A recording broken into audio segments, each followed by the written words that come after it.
Anything you, my son has a thing that he's a priest, you know, and anything you say can be used in a sermon. Watch out. All right. Okay, so blah, blah, blah, blah, blah, blah. Today we'll seek healing. We will explore physical, emotional, and especially spiritual.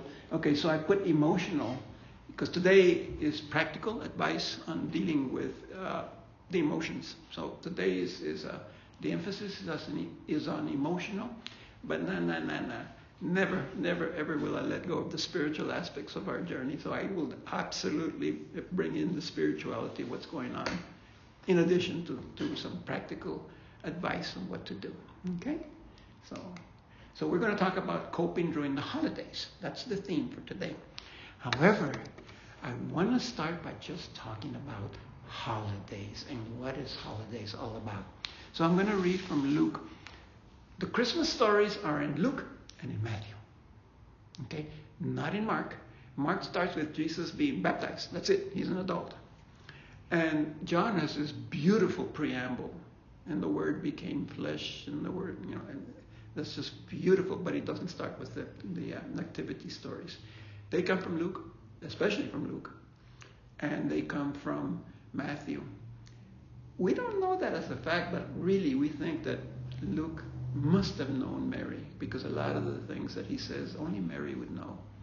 He must have had access to her. Now, John was the one who took care of Mary, but Luke must have had access. So anyway, I'll read. In those days, a decree went out from Caesar Augustus that the whole world should be enrolled. Now, Luke is balancing the Emperor Caesar Augustus and the Emperor Christ. There's a reason why he names him, because he balances the emperor who's powerful in the world and the emperor who's humble and who is our creator. It's not an accident that he mentions emperor. This was the first enrollment when Quirinius was the governor of Syria. So all went to be enrolled, each to his own town. And Joseph too went up to Galilee from the town of Nazareth to Judea, to the city of David, which is called Bethlehem, because he was of the house and family of David. And it had been predicted of the 12 tribes of Israel, the Messiah would come from David. So Luke needs to let you know he came from David. Joseph was from David. Turns out Mary was from David also. They both were from David, from the tribe of David. To be enrolled with Mary, his betrothed, who was with child. We already gone through the story of how, you know, she conceived and whatever. While they were there, the time came for her to have her child, and she gave birth to her firstborn son. She wrapped him in swaddling clothes and laid him in a manger, because there was no room for them in the inn. A story you've heard over and over many times. Mm-hmm. Well, the holidays are about Christmas. And I say that because they're called holy days. And we've changed the word to holiday because we don't want to call it holy anymore. We, as a society, have taken out all the celebration of Christmas out of it. We'll talk about that a little bit more, but try and find a Christmas card that has the nativity or the manger or something. It's very hard. I have to struggle to find a Christmas card like that. They don't sing "Oh Holy Night" anymore, you know. So, and you know, again, the word holiday has replaced holy day. It is a celebration of a birth, a very humble birth. But it's not just a birth. It is the unfolding of a plan. Okay, it started with Adam and Eve. I was actually counseling somebody just this Monday, and it was about mourning, but we were talking about what is life and what is death and what is heaven and what is earth.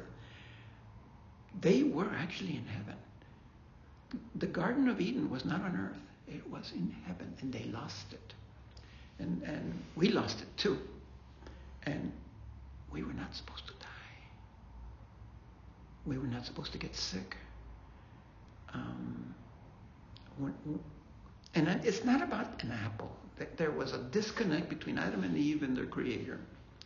And they lost it. They got expelled from the garden.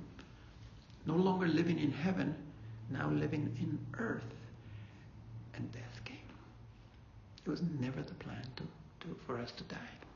Never. We were supposed to all just be born and then live forever in heaven, in the garden. Plan got ruined. Okay? Well, God had his plan also. In addition to the first plan, plan B, I guess you could say. If you read the scriptures of Genesis, Adam and Eve, there were 2 trees in the garden. One was the tree of knowledge of good and evil. That's the one they ate the fruit from, and not an apple, a fruit. But there was another tree. And if you read carefully, there was a second tree, and it was the tree of life. You want to see what that tree looks like? I can show it to you. It's right there. Right there. Already he knew they were going to screw up, and already he had this plan for our salvation because he knew we were going to mess it up. Already. Yeah. And so this plan of God to save us because we were destined to screw up. Part of the plan is the birth. Part of the plan is the death on the cross. And the majority of the plan is the resurrection. Okay? Now we deal with death all the time. Again, death started in the garden. But it is through this death that death died. Okay? And I won't go into the theology of that, but it's part of God's plan. Okay? So, Christmas is a birthday, but it is the unfolding of our plan of salvation, God's plan of salvation for us. It's a big deal. Okay? All right. And I'm just going to tell you a little bit more about Christmas, and then we get into coping with the holidays. Okay? Why December? Okay? Many people will tell you because there used to be a pagan holiday on December 25th, and we Christians invented Christmas on the 25th to counter the pagan holiday. No. Okay, but that is you may have heard that story, that it was meant to replace a pagan holiday. Okay, so December 25 is not in the Bible. You can't read the Bible and find out that he was born on December 25th. It doesn't say that. It doesn't even say winter. Okay, doesn't even say that. So how do we know December 25th? Okay, all right. So this is one way of discerning that. The angel Gabriel comes to Mary and says, "You're about to conceive this child," and she has to say yes. Okay, and then she conceived Jesus. But then the angel Gabriel also says, "I have some news for you." He said, "What's the news?" "Your cousin Elizabeth is already 6 months pregnant." Okay, there's a clue. Okay, if we know when Elizabeth conceived, then we know when Mary conceived. So we go to the scriptures, and when does Elizabeth conceive? Well, when Gabriel appears to Zechariah in the temple and tells him, "You are to conceive a son," John the Baptist. Okay? Now the catch is, when did Gabriel go to Zechariah and tell him that? It doesn't say so 100% in the Bible. Again, it's in Luke. As a matter of fact, let's just go ahead and look at Luke. Okay? I'm sorry, I couldn't help it. I just couldn't help it. Okay. A priest named Zechariah of the priestly division of Abijah. Okay. Once, when he was serving in priest in the division's turn before God, according to the practice of the priestly service, he was chosen by lot to enter the sanctuary of the Lord to burn incense. That's the clue. That's the clue. Every year, the high priest was chosen to go into the temple. Okay? But only once a year was he chosen to do something very special. It's called the Day of Atonement, the Feast of Atonement. Okay? On that day, not only does he go into the temple, but he goes into the Holy of Holies, which is the innermost part of the temple. Nobody goes to the Holy of Holies. Nobody. It's that sacred to them. Not only that, but nobody ever says the name of God, Yahweh. Nobody. On that day, he enters the Holy of Holies and says, "Praise you, Yahweh." And he's so scared because he don't say that. He don't say that name. But it doesn't specifically say that, but it sure implies that. And the angel appears to him. Why would the angel appear to him in the outer court? It seems to me that the angel would appear to him when he's in the Holy of Holies on the Day of Atonement, which is October. That we know. Now go 6 months. Okay? Mary conceives in March. Now go 9 months. It's December. It actually is in the Bible. A little bit in the rest, but it is in there. Okay? Not necessarily March 25th. No, that one we kind of made it up. Okay. But it is actually in Scripture that it was in the month of December, in the winter, that Jesus was conceived. Okay? Excuse me, born. Conceived in March. And the fact that it's winter is significant for us four. Okay? So, what has happened is we've taken holy days and made them a holiday. It starts with the birth. Okay? And we celebrate the birth of our Savior. But then we decided to make it just a party. A Christmas a birthday party. Okay? And then we decided to extend it. We decided to add on Thanksgiving, okay, which we'll celebrate next week. And that's beautiful because we are giving thanks to God for all the gifts. I hate Thanksgiving. You know why I hate Thanksgiving? Because we shouldn't have one day to give thanks to God. We should do it every day. Now, I love the turkey and all that good food. That's good. Let's have a party. Okay? That's apparently what we do, right? We party good. But, and then, of course, Christmas isn't enough. Let's throw in New Year's for fun. And now, the three of them and Hanukkah and all the other things becomes holidays. Mm-hmm. But it was holy days. It was holy days. And what used to be a religious celebration of our salvation has become a time to party. And that's a problem for us. Because partying when we're grieving is hard. I mean, it's just antiphony of what we want to be. We don't want to, okay?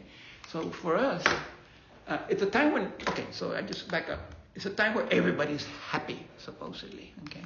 Not everybody, of course, okay? So we who have a loss, it's probably not a happy time, okay? My first Christmas, we had a nice meal, and everybody was in the table. I got up, I went into the living room, sat down, and I just cried. Everybody could hear me. I know they could hear me just crying. And they were kind of embarrassed to get up and say, "Are you okay?" They just stayed at the table talking while I was in the living room, just crying my eyes out. It was very, very difficult first day. Okay, so for some of us, this is one of the most difficult times of the year. You've already started, with your husband's birthday. You said, You already know what I'm talking about. Okay, and then the fact that it's winter actually makes it worse. We need sunlight. It makes us cheerful. There's a psychological effect. Because the days are so dark, it actually does make us tend towards depression. The sheer darkness of them. Even if we didn't have the holidays, we would tend to get depressed in winter. And not only that, but for many of us, it's when our loved ones died. Especially the elderly. They have a tendency to die during winter because it's winter and it's so stressful on their bodies. So many of us, if our loved ones are elderly, we're celebrating a death in winter. Pina died in January. Okay, David? What? September, close enough. It's getting there. Not you. January. Yeah. Oh, January. Mm-hmm. May. Okay, that's the only exception. No, people die all year long, of course, but I'm just saying, especially for the elderly, the winter compounds it. So first you're depressed by the darkness. Then it's close to when the anniversary is, the death anniversary. And then just the idea that you're supposed to be happy and you can't be happy makes it even worse. So it is a terrible time for us. Okay? And anniversaries are always difficult, but this is just compounding it. Okay? When in January? 23rd. Yeah, Venus the 18th. That's only 4 days later. Yeah, Venus will be 4 years. This is it. Yeah, 4 years, 11 months, and 15. No, who's counting? I am. Okay. All right. So it's a given. It's a rough time for us, right? I mean, yeah, and for reasons. Okay. But here's the problem. First of all, there's a lot of people that even without a grieving are not given to being happy just like that. Okay, you're supposed to be happy, cheer up.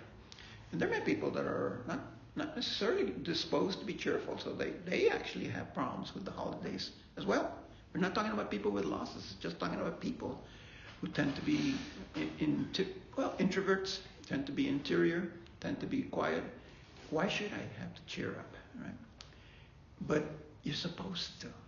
I mean, when we changed holy days to holidays, we also made it that you're supposed to be happy. And if you don't cooperate, you're ruining our joy. You're the party pooper. And so they come up to us and say, oh, come on, cheer up, don't be sad. Come on, you're supposed to be happy. It's the holiday, it's Christmas, okay? And okay, part of it's selfishness. You're ruining my fun. But part of it is true. I'm happy. Why shouldn't you be happy? So part of it's good-natured, and part of it's also selfish, self-centered, that you're ruining my fun. So, but the point is, their intentions are good, but they just don't understand. You can't turn on happiness and just be happy. You can't. We can't make ourselves happy. Can't. Okay? And if I may, you tried alcohol and that doesn't make you happy, right? Okay? Right? And I tried dating. Remember we talked about that last time, that I tried too early to start dating. And that was like alcohol. It didn't work either. Okay? All right? So we can't make ourselves be happy. And then here they are telling us, be happy. Okay? And so that creates another problem. Because we feel that we're spoiling their fun. And so now, not just are we happy, I mean, are we sorrowful? Now we're guilty. I ruined their fun. And when, not so much you, because it's been a while, but in the early part of your loss, guilt is a very natural reaction. Okay, we'll probably have a whole class on guilt and what the things are that you're guilty. We've already touched on it a little bit. You're guilty for not having taken care of your loved one. You're guilty because you're angry at God. You're guilty because maybe you didn't do enough to help you're guilty, and then you're just guilty. You just feel responsible for what's going on.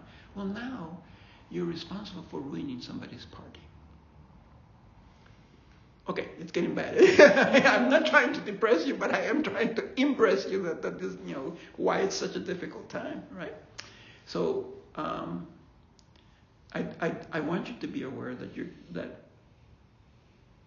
part of your difficulty in dealing with the holidays is you're going to feel guilty that you ruined their fun, and they're going to try to make you feel guilty.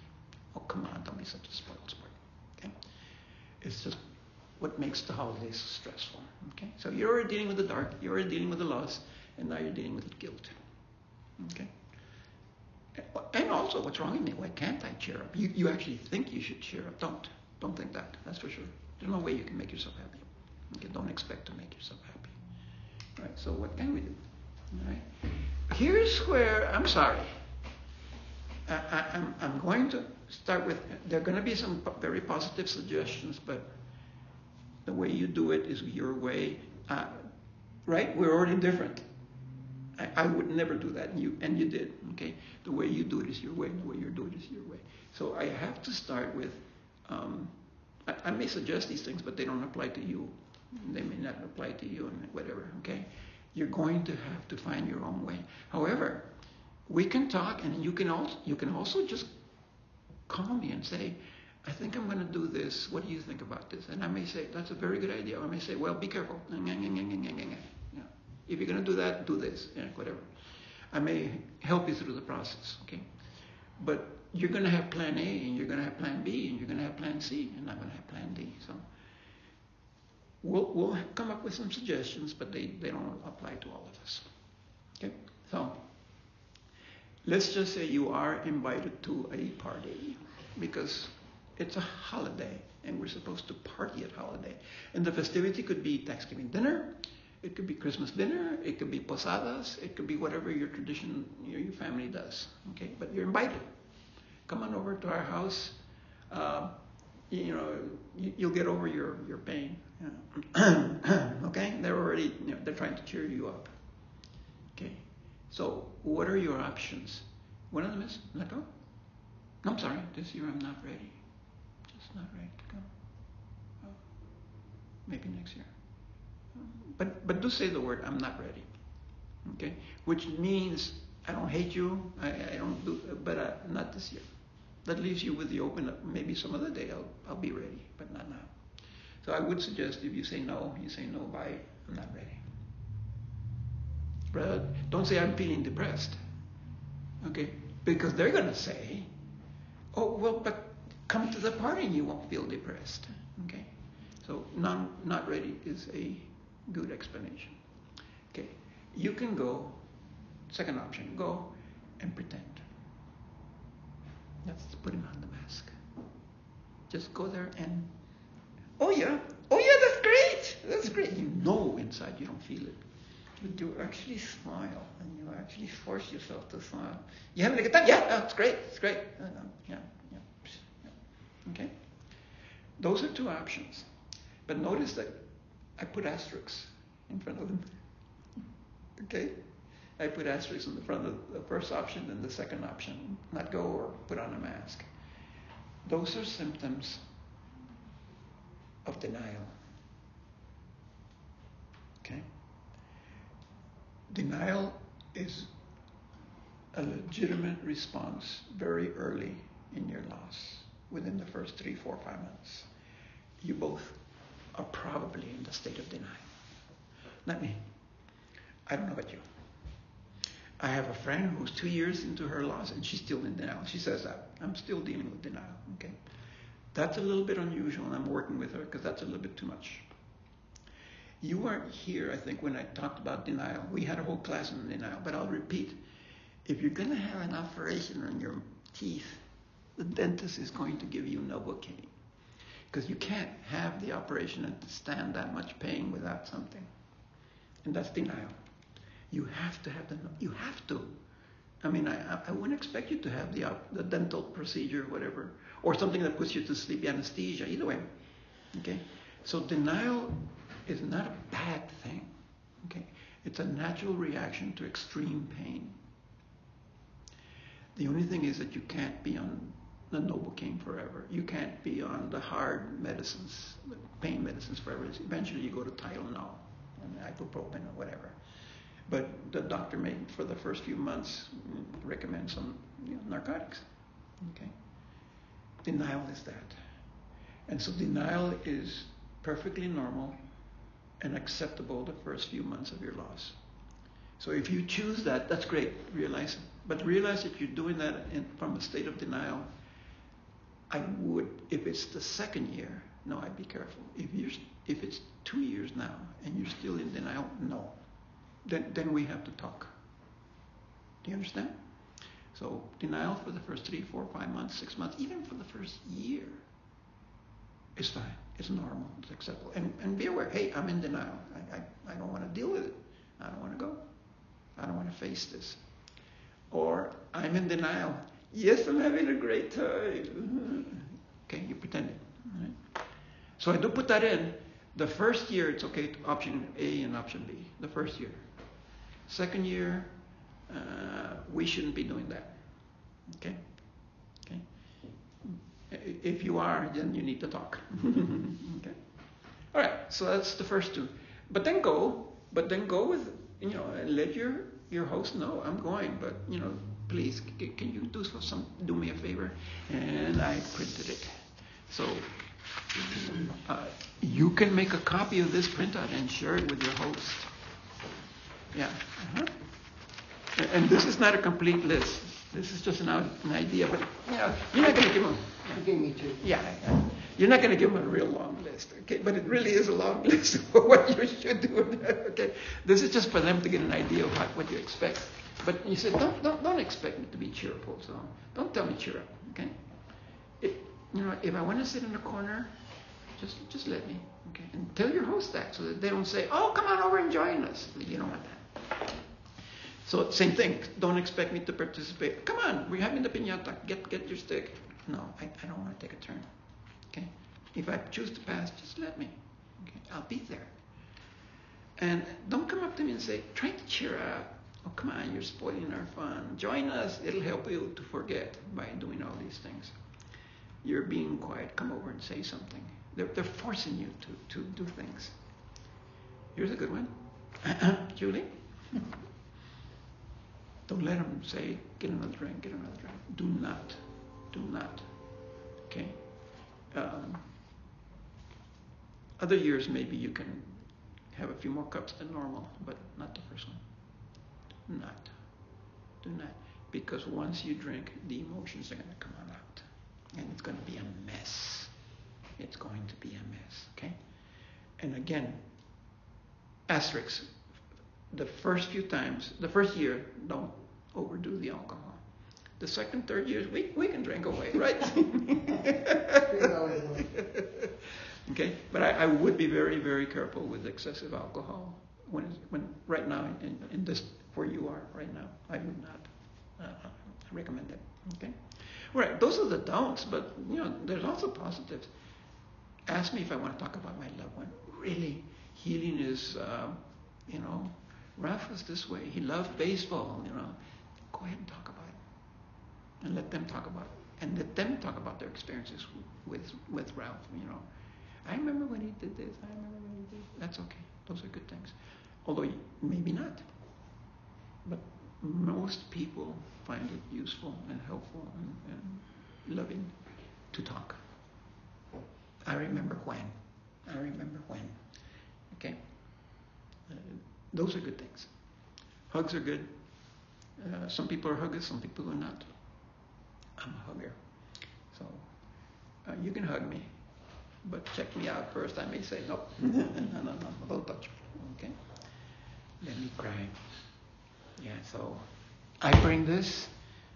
They should actually have just to make an issue of it, have a box of Kleenex for me. I'll come into your party. Just give me a box of Kleenex. I may sniffle a little bit. Okay. And the next one is very personal for me. Allow me an exit strategy. At least 3 times I have bolted out of the party. 3 times. Yeah. The last one's it's very significant. I was already in my relationship with Tere, and it's really neat. We were karaoke, okay, and everybody's singing and drinking was singing, and then the lady starts singing this song about, I can't have you, you are gone, you are not there anymore, and that's it. That's all I needed. Meltdown, and I ran out the door. Tere ran after me. But not what you think. She didn't say, come back, or give me a hug. You know what she did? Take your jacket, it's cold out there. That's all the reason she walked out of it. She was saying, I support you in doing this. Just take your jacket. And then she took the jacket. She didn't even give me a hug or anything. Just gave me the jacket and see you. And I walked around for about half an hour. But at least I had a warm jacket. Yeah. She took care of me. That is support. Mm-hmm. That is beautiful support. Okay?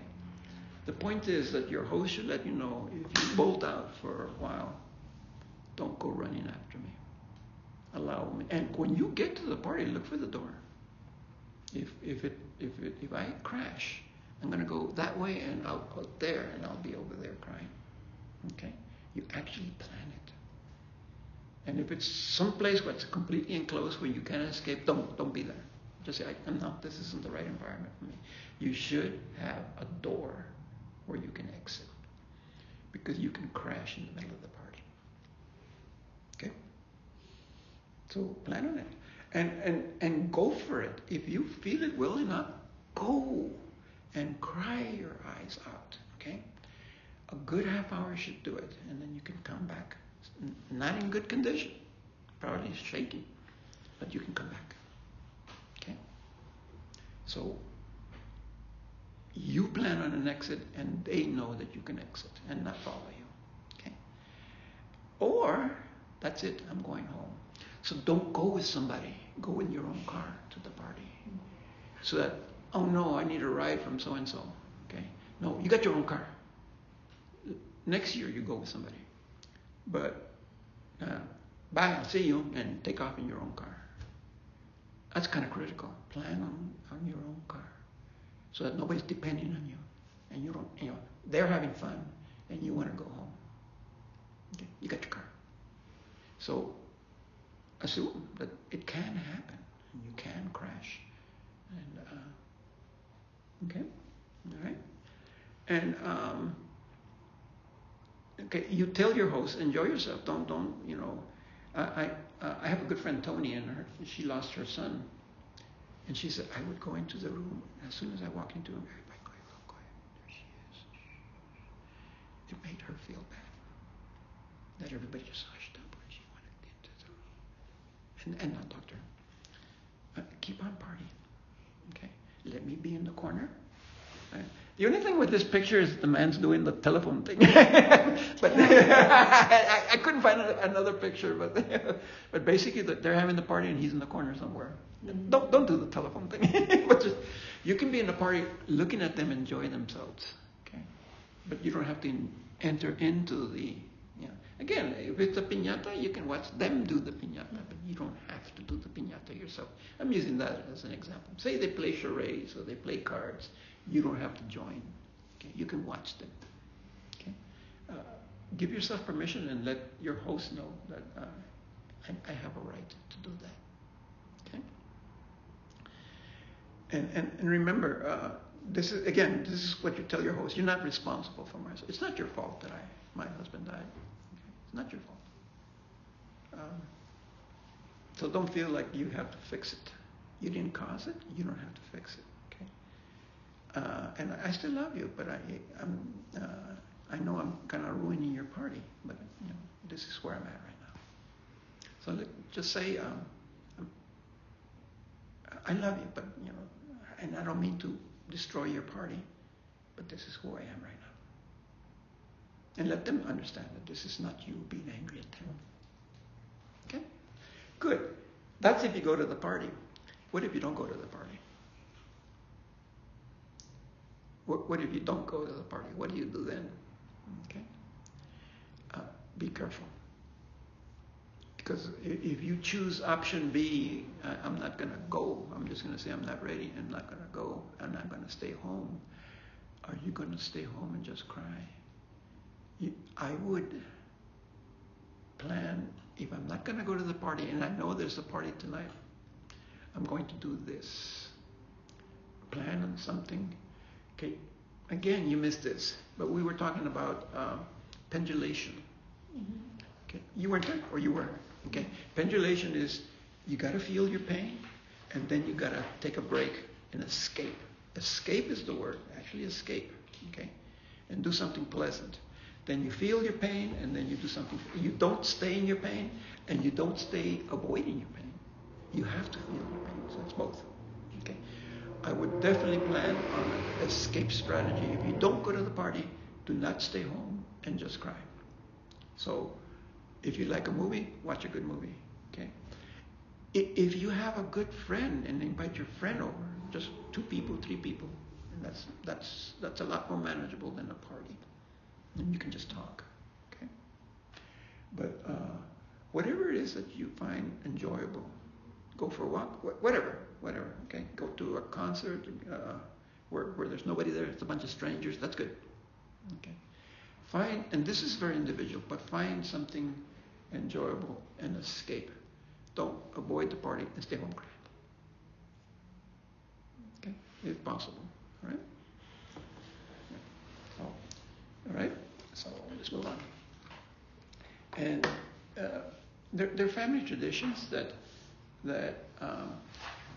all families have family traditions, but they can be connected to your spouse. We're all dealing with spouse, right? Nobody here lost a child, it's a spouse, right? Okay. So I remember when my husband used to do this, and now we're doing that, okay? And that can be very, very painful. So some traditions can be triggers, and you may want to deal with that tradition, either ignore it, whatever, okay? So what do we do when we have a tradition and it could be a potential for a trigger? Okay. Well, you could be realistic and just keep the tradition. Okay. Or, and from now on, I'm not going to do that because it reminds me too much of what Ralph and I used to do. Okay. And notice that I have another asterisk there. If you eliminate a tradition, that's fine for the first year or two. But you may want to eventually bring the tradition back. Okay? And actually, option 3 is good. Modify it. And I'll give you 2 real good examples. In our family, what we used to do is on Christmas Eve, we would rock the baby. That's the little baby Jesus. It's a little doll. And we would form a line with pairs, couples, okay? And we would just get a little cloth and we'd take the baby Jesus and we're singing the song, la ru, ru, ru, ru, okay? And then you pass it on to the next couple and you would rock the baby Jesus, okay? Well, I would always do that with my wife. So here we go again. I can't do that with her anymore. Yeah, that's really horrible. I'm doing this with my daughter. Modify. That wasn't easy. That was the first year, and that was very, very hard. But I did do it. Yeah. So that's a good example of I've changed the tradition now. From now on, I do it every year with my daughter, or one of my sons. It doesn't have to be a woman. Okay, but with somebody that's a loved one that can take the place of female. Another thing is when we gather for a meal, I will always put a plate, and there's Vina's picture, and she joins us in the meal. New tradition. That's a good idea. Yeah. Actually, I don't even have the empty plate. I put the food on her plate. And it's kind of interesting. We now have the meals, and I have Fina there, and I have Ted over here. She's perfectly fine with that. She understands that I got to do that. So Ted is sitting next to me, and Fina's over there. But I do put Ted next to me, and Fina, because otherwise I am pushing Ted aside and saying Fina is going to be, no, I don't want to do that. So, but it is kind of interesting that I have both of them there at the table. Okay. Or you start a new tradition. I didn't used to do this. Can you see it? My altar. So I started by just honoring Fina. There's her picture again, the same picture. It's the same picture. But then I thought, but there's a lot of people that have died in my family, my parents, and whatever. So all of a sudden I started adding, and I couldn't. I was amazed by how many people I added. And this is last year's altar. This year's altar is even bigger. A lot more people have died, and it's grown. Okay. An ofrenda, right? What's that? Ofrenda? Yeah, if you saw the movie Coco, that's basically what that is. It is a Mexican thing, but I've never done it. But I started it once Fina passed away. So I started a new tradition. Well, I took on an existing Mexican tradition, started doing it in my house. And then a lot of my friends said, oh, I do it too. I didn't realize that. I never did it. Okay? But I have a caveat on that one. I'll explain that in a second. Okay, so be aware of traditions that involve your spouse. Can you handle them? Yes or no? And it's your choice. Because to say, I don't want to do that anymore because Ralph and I used to do it, and it just hurts too much. I'll be thinking about him. Yeah, I'm not going to participate in that. That's your choice, of course. Okay. So you need to think about it. So let me go one more. There's no right way and a wrong way, and it's actually experimental. You decide what is right for yourself. Just what I just did, maybe you can't do. Okay. I could never do this, and you can. We're different. Right? Okay, you have the right to change your mind as you experiment. Let's go back to this one. Last year, the tradition is to keep the altar up for all of November. At the end of the month, I got depressed. There was just too much death. So this year, I changed it. I just took it down yesterday. Because yesterday was All Souls Carmelite. On the 15th, we celebrate All Souls Carmelite. So I celebrate All Souls. We celebrated November 2nd, and we celebrated November 15th. And after November 15th, I tore it down. I said, no, I don't want to keep it up there, because now I know how I react. Okay? So it isn't like you're stuck with these things. Experiment. And that was an experiment that maybe wasn't quite that good. So I only did it for half of the month instead of for the whole month. You have the right to say no to people, but be honest about it. That goes back to if your host invites you to something, you can say, no, I'm not ready. You have the right to make your needs known. So I really suggest you give this to your host. I'm coming, but can I share this? I'll fax it to you, or email it to you, or text it to you. Just get, read it. And, help me here. I'll go, but help me. Okay? You have every right to do this, to share this. Be open to possibilities that there will always be sad. The holidays will never again be a joyful time. Just accept that. Maybe. We're all different. Okay. I'm getting to the point where I barely enjoy the holidays. Barely. Okay. But again, I tend to emphasize the spirituality of the holidays, and that they can't take away. Okay? My loss cannot take away that. As opposed to, it's a party, Okay. And I was there, and we were doing karaoke, and I was having a great time. Oh, and I had been drinking. And that's why I reacted so strongly. Okay. This is last year. In December. It was last year, about a year ago. Mm-hmm. So 1 minute I'm enjoying the karaoke, and the next minute I'm crying and running out the door. Within seconds. So you can have tears and laughter almost simultaneously. I mean, the change was that quick. As soon as I heard that, I crashed. Yeah. So, what's wrong with me? I cry 1 minute and laugh the next minute. There's nothing wrong with you. Absolutely nothing. Absolutely nothing wrong with you. Okay. It is a time of very mixed emotions, very raw. Okay.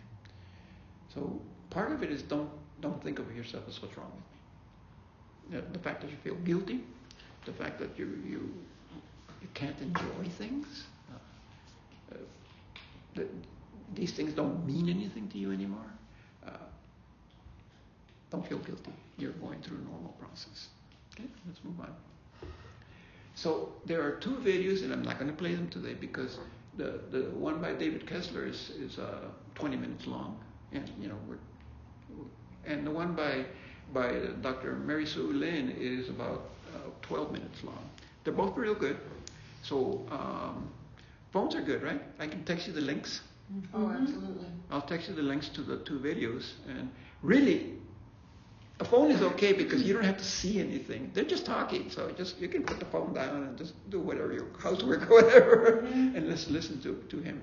Okay? David Kessler is one of the pioneers of grieving. Okay? And so his outline is quite thorough. So here's basically what he's going to talk to you about. That's in the back of your thing. Okay? So you can kind of refer to that. He'll go over these points. He'll suggest things, and again, he's going to say the same thing I'm saying. You can try this, but maybe not. You can try this, maybe not. He'll come up with lots of suggestions for you. So take your time, and listen to that. Listen, really. You don't have to see it. Just listen to it. It's a YouTube thing, but whatever. The interview with Dr. Lin is kind of interesting because it's both perspectives. It talks with what's your experience as a griever, and it talks about how your host should take care of you, how your host should support you. So it works both ways. Well, the more you know how they should support you, the more you can tell them, look, this is how you can help me. Because you may be lost. I don't know, this is horrible. I don't know what you can do to help me. No. I actually need to teach you what they can do to help you. You understand? Does that make sense? Okay. Mm-hmm. So it's good for you to understand what is helpful from there and tell them, this is what helps me. This is what you need to do to help me. Okay. Now I do have again a caveat. Dr. Mary Sue Lin says, don't put on a mask. I disagree with her. Okay. But she will say, don't put on a mask. Don't pretend. I say yes, pretend. The first year. But not the second. But the first year, yes, you can pretend. Put on a mask. If you must attend this party, yeah, I'm having a great time. Yeah. Oh, this is wonderful. Oh, yeah. Another drink? No, thank you. Okay. But you said you're having a good time. Yeah, but without drinking. Okay. Okay. At this point, even though it's a very tiny part of the presentation, this is the last page. Okay. I cannot emphasize enough the spiritual. Okay. These people are doctors, although these people are Christians. She does, at the very end, she does talk about God. Yeah, they're both Christians, not Catholics, Christians, Protestants. That's nice. I like the way they end. Okay. But definitely David Kessler, I believe he's Jewish too from this. I believe he's Jewish. Okay. It's very good advice. It's very practical advice. It's definitely something you should consider as options. You don't have to accept everything they say. I cannot emphasize enough. This is a spiritual ministry. We believe that healing comes through your relationship with our Lord Jesus Christ. Healing comes from the tree of life that was in the garden way back then. Okay? Think of it this way. You're on your own. I can give you all the classes you want, but in the long run, your journey in grieving is your journey. Remember the analogy of they put you in the water and you got to learn how to swim. We'll teach you to swim, but you got to swim. Okay? But you're not alone. And I'm not talking about us. Your journey in mourning is with Him. Okay? And the idea that He's at your side, like the idea that He even grabs your hand and walks you through your pain. Okay? He doesn't heal you. He walks with you through your pain. That is the journey. And He'll guide you to true healing eventually. But for right now, He's going to walk with you. And you have to think in terms of that. In your prayer life, in your spirituality. I'm not alone. He walks with me. But the group, don't I'm outside. Okay, I can only do so much. It's you and Him, you and Him, you and Him, and me and Him. That's the journey. So pray, and just be honest. I feel guilty. I feel mad. I feel lonely. I feel like not continuing anymore, ending my life. Just be honest. You can have all those feelings. Okay? This is for you. That's a suggestion for you and me, because you're not from the parish or from Santa Cruz. But we finally restructured adoration, and it's from 3 o'clock in the afternoon till 6. I put myself at 3 o'clock in the afternoon for an hour. I would love for you and I both to come and to say the bereavement group is coming from 3 o'clock to 4 o'clock as a group, not as two individuals. Okay, and anybody else that's in the bereavement group, I'd recommend. I do recommend it to both of you. You can come at 3 o'clock in the afternoon here to Santa Cruz. And On Fridays? On Fridays, all Fridays. Now work, whatever.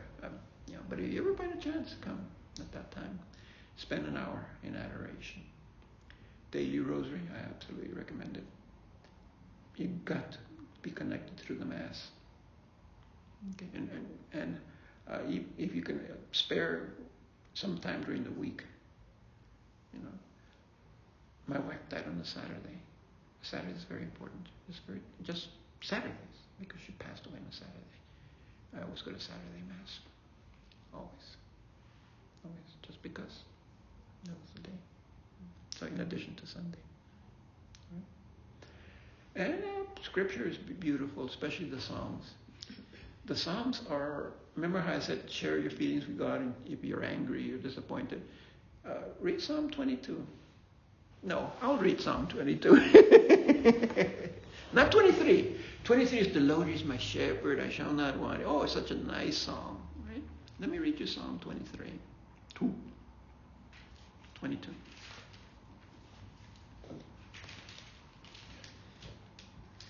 My God, why have you abandoned me? Why are you so far from my call for help, from my cries of anguish? My God, I call all day long, but you do not answer. By night, I have no relief. If that's what you feel, this psalm is expressing it. Okay? And this is classic Jewish. It begins very negative. You're not there. And then it ends, you know what, but you are there. So I will read you the bottom of that, you know. I will proclaim your name to the assembly. For God has not spurned this name, the misery of this poor wretch. Do not turn away from me. But he heard me when I cried out. I will offer praise in the assembly. You did hear me after all. I mean, the psalm ends on a very positive note, but it begins with, why are you not there? You know, listen to me. Okay? Psalms are good. I do recommend Luke and Matthew for no other reason that just for the holidays. Read the beginnings of Luke and the beginnings of Matthew because you get some sense of what Christmas means. And it's holy days, not holidays. Okay? All right. So, at this time, okay.